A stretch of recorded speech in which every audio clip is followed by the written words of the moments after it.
कल अपने पद से इस्तीफा दिया और उनके इस फैसले से दिल्ली की जनता दुखी है, गुस्से में है, नाराजगी में है कि एक ईमानदार मुख्यमंत्री को जिसने दिल्ली की जनता के लिए एक नहीं अनेक काम किए, उनको इस्तीफा देना पड़ा। लोग सवाल पूछ रहे हैं कि अरविंद केजरीवाल ने इस्तीफा क्यों दिया। लोग सवाल पूछ रहे हैं कि अरविंद केजरीवाल को इस्तीफा देने की जरूरत क्या थी। उन्होंने तो ईमानदारी से दिल्ली के 2 करोड़ लोगों की सेवा की, फिर क्या आवश्यकता थी उनको इस्तीफा देने की। आपने देखा होगा पिछले 2 साल से लगातार भारतीय जनता पार्टी अरविंद केजरीवाल को बदनाम करने की कोशिश कर रही है। भ्रष्टाचार के झूठे आरोप उनके खिलाफ खड़े किए गए,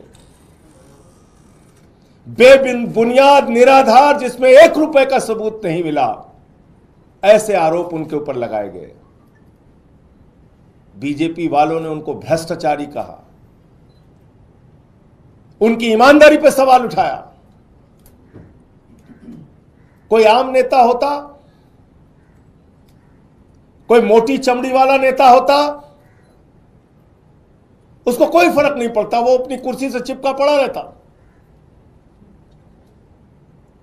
लेकिन ये अरविंद केजरीवाल है, इन्होंने अपनी सच्चाई और ईमानदारी से यहां तक का सफर तय किया है और ईमानदारी से दिल्ली के लोगों की सेवा की है। सुप्रीम कोर्ट ने उनके हक में फैसला भी दे दिया, एक ऐसे मामले में जिसमें जमानत मिलना लगभग नामुमकिन होता है। कोई और नेता होता तो कहता कि सुप्रीम कोर्ट से हमें जमानत मिल गई, काफी है। सुप्रीम कोर्ट ने कह दिया कि सीबीआई ने, ईडी ने जो कार्रवाई की है वो दुर्भावना से की है, राजनीति से प्रेरित होकर की है, पिंजरे में बंद तोते की तरह काम किया है। कोई और नेता होता तो कहता सुप्रीम कोर्ट ने हमारे हक में फैसला सुना दिया, जमानत दे दी, अब अपने पद पर बना रहूंगा। लेकिन अरविंद केजरीवाल ने तय किया हम जनता की अदालत में जाएंगे। जनता की अदालत में जिसकी सेवा हमने ईमानदारी से की है पिछले 10 सालों में, हम उनके पास जाएंगे और उनसे अपनी ईमानदारी का प्रमाण पत्र लेके आएंगे। मुझे पूरा भरोसा है दिल्ली की जनता प्रचंड बहुमत के साथ अरविंद केजरीवाल को ईमानदारी का प्रमाण पत्र देगी, कि उन्होंने पूरी सच्चाई के साथ, ईमानदारी के साथ दिल्ली के लोगों की सेवा की है। मुख्यमंत्री के तौर पे बहुत सारी सुविधाएं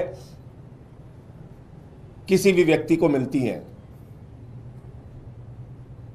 अरविंद केजरीवाल को भी वो सुविधाएं मिली हैं। कल जब उन्होंने इस्तीफा दिया तो पहली बात उन्होंने की कि अब हम ये सारी सुविधाएं छोड़ देंगे, मुख्यमंत्री को मिलने वाली सारी सुविधाएं छोड़ देंगे।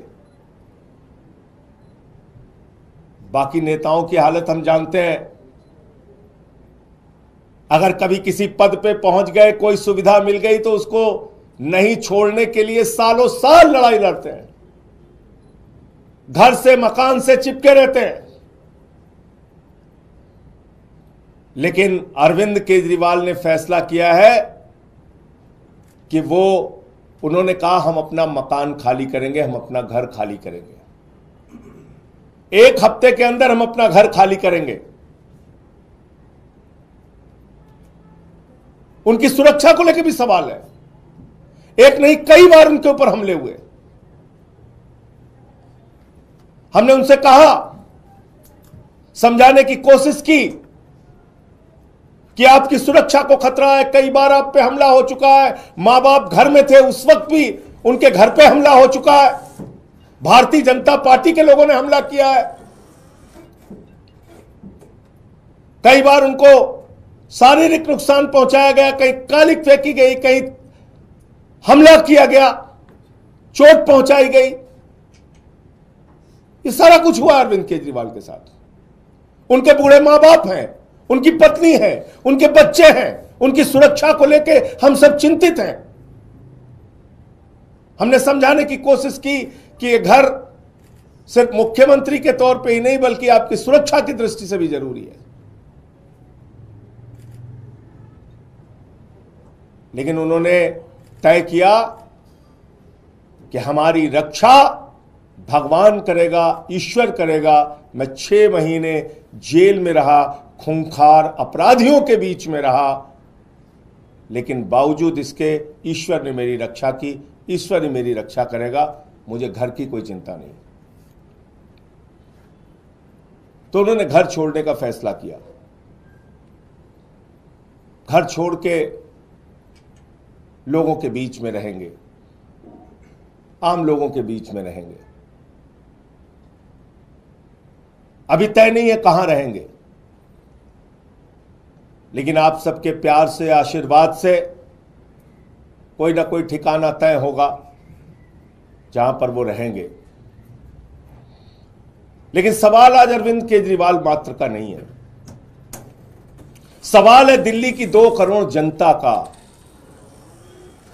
अरविंद केजरीवाल के साथ तो जो बीजेपी वाले कर रहे हैं वो आप देख रहे हैं, खुली आंखों से देख रहे हैं। झूठे भ्रष्टाचार के आरोप लगाए, जेल में उनको पकड़ के डाल दिया, उनके शिक्षा मंत्री को जेल में डाल दिया, स्वास्थ्य मंत्री को जेल में डाल दिया, पूरी पार्टी को तोड़ने की कोशिश की, आम आदमी पार्टी को खत्म करने की कोशिश की, अरविंद केजरीवाल की राजनीति को खत्म करने की कोशिश की। लेकिन आपके आशीर्वाद से अरविंद केजरीवाल ने अपने हौसले से उनकी इस राजनीति को जवाब देने का काम किया। अब समय आपका है, दिल्ली के लोगों का है, क्योंकि देश के प्रधानमंत्री तो खुलेआम कहते हैं मुफ्त की सुविधाएं बिल्कुल नहीं मिलनी चाहिए, बंद हो जानी चाहिए मुफ्त की सुविधाएं। आपको सोचना है, अरविंद केजरीवाल नहीं होगा तो दिल्ली का क्या होगा, अरविंद केजरीवाल नहीं होगा तो दिल्ली के लोगों का क्या होगा। जो बच्चों को मुफ्त शिक्षा मिलती है वो शिक्षा बंद हो जाएगी। 27 साल हो गए गुजरात के अंदर, एक भी स्कूल ऐसा नहीं बन पाया जिसमें प्रधानमंत्री अपनी फोटो खिंचवा सके और दिखा सके कि यह हमारा सरकारी स्कूल है। उनको टेंट का स्कूल गुजरात में, अहमदाबाद में चुनाव के दौरान बनवाना पड़ता है दिखाने के लिए। एक स्कूल नहीं बनवा पाए देश के प्रधानमंत्री 27 साल के शासन के बाद गुजरात के अंदर। पूरे देश में बताइए, भारतीय जनता पार्टी शासित राज्यों में जो स्कूल अरविंद केजरीवाल ने बनवाया, ऐसा एक स्कूल किसी राज्य में बनाओ। बच्चों के लिए मुफ्त शिक्षा की सुविधा, मोहल्ला क्लिनिक की सुविधा, जहां फ्री दवा, free test, free ultrasound, free इलाज, ये बंद हो जाएगा। ये मोहल्ला क्लिनिक बंद कर देगी बीजेपी, ये मुफ्त की दवाएं बंद कर देगी, क्योंकि वो तो दिल्ली के लोगों को अपमानित करते हैं, कहते हैं मुफ्त खो रहे हैं, मुफ्त खो रहे हैं। याद रखना, आपको गालियां देते हैं ये तो अरविंद केजरीवाल है जो लड़ लड़ के आपके लिए सुविधाएं लेके आते हैं। 9 दिन तक एलजी के घर पे धरने पर बैठ के कहते नहीं मोहल्ला क्लिनिक की फाइल पास करो। अरविंद केजरीवाल नहीं होंगे तो ये मोहल्ला क्लिनिक बंद होंगे। फ्री बिजली लोगों का सपना था। दिल्ली के अंदर चुनाव प्रचार में अरविंद केजरीवाल जी जाते थे, लोग हाथ पकड़ लेते थे, कहते थे हमारी झुग्गियों में हजारों का, लाखों का बिल आया है केजरीवाल साहब। वो अरविंद केजरीवाल है जिन्होंने कहा गरीब के घर में रोशनी तो होनी चाहिए, लेकिन उस रोशनी की कोई कीमत नहीं होनी चाहिए। फ्री बिजली किया। हिंदुस्तान की आजादी के बाद पहला मुख्यमंत्री जिसने फ्री में लोगों तक बिजली पहुंचाने का काम किया वो अरविंद केजरीवाल है। अगर जिस दिन अरविंद केजरीवाल नहीं होंगे, मुख्यमंत्री नहीं बनेंगे, तो ये फ्री बिजली की सुविधा भाजपा बंद कर देगी। फ्री पीने का साफ पानी, 24 घंटे फ्री बिजली, फ्री पानी, और इन सब के बावजूद मुनाफे का बजट दिल्ली को दिया।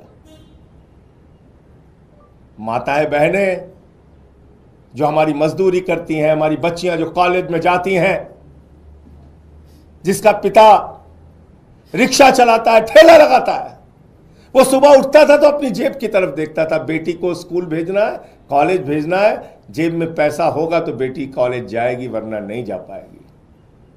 इस दर्द को दिल्ली के मुख्यमंत्री अरविंद केजरीवाल ने समझा।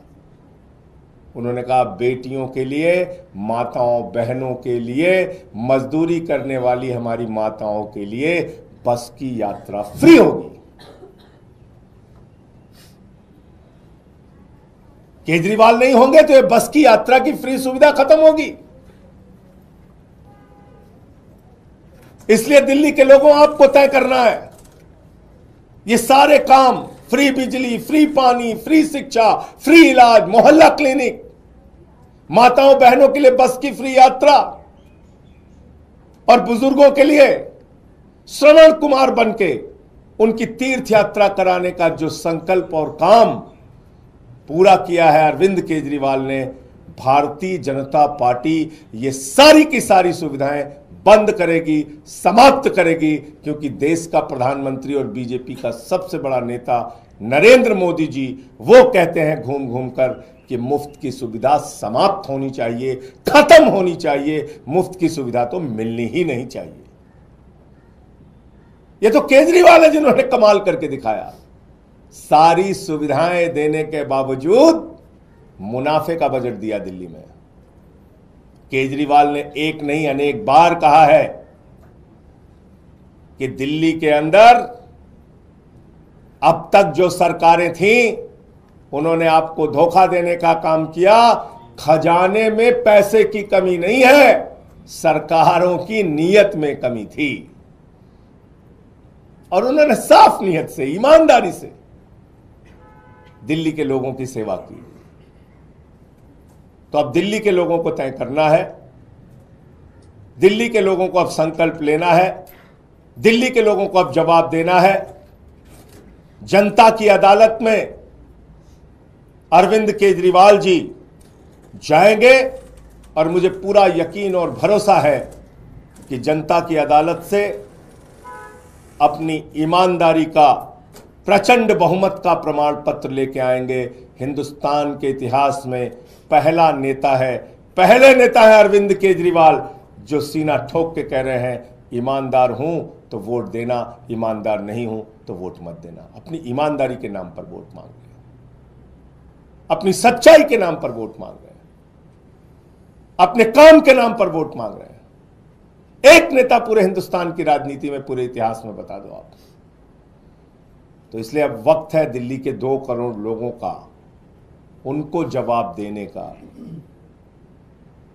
इस समय 2 करोड़ लोगों के ऊपर जिम्मेदारी है कि वो भारतीय जनता पार्टी के साजिशों का, कुचक्रों का जवाब अपने वोट की ताकत से दे। बहुत बहुत धन्यवाद।